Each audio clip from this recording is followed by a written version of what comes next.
You're watching Fan Nation, presented by JP Roofing. Every week on Fan Nation, KDKA brings you Pittsburgh's greatest sports stories. And this week, we're meeting an artist who swaps her paintbrush for sports gear, turning her love of the game into a one-of-a-kind art featuring one of the city's biggest stars. Fan Nation is presented by JP Roofing. Hi, my name is Samantha Woj, and I'm a visual artist. I use sports equipment as a paintbrush. I was introduced into art when I was in elementary school, and ever since then, I just caught the bug and have enjoyed making art, which is connecting using the sports equipment as a paintbrush.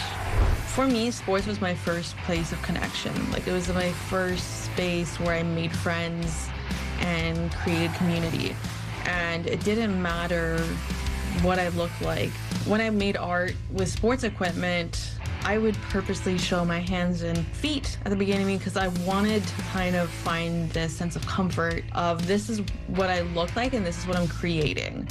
And I'm somebody who has hidden my hands before. I mean, when I was a goalie for soccer, I'd have goalie gloves to kind of not show my disability. I wasn't always the most confident person to have two fingers. I found this combination or connection between sports and art allowed me to kind of find that sense of acceptance. It's been really a goal of mine as I kind of progress into this art process, is really kind of choosing the equipment that belongs to the athlete, because I really want to embody their energy and spirit into the paintings.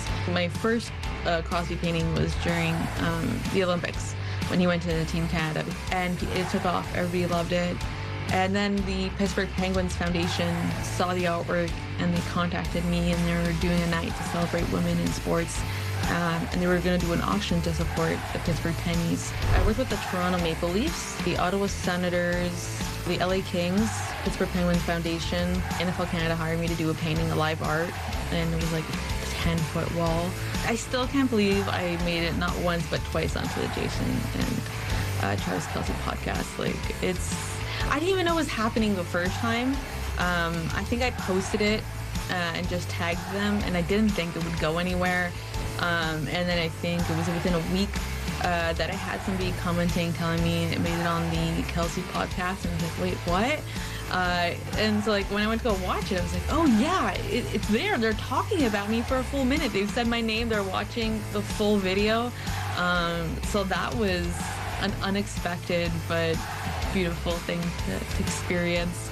Yeah, making art and showing how I manipulate the ball with only two fingers, and not people just judging my two fingers, but really seeing what I can do, brought a whole new sense of joy into my life.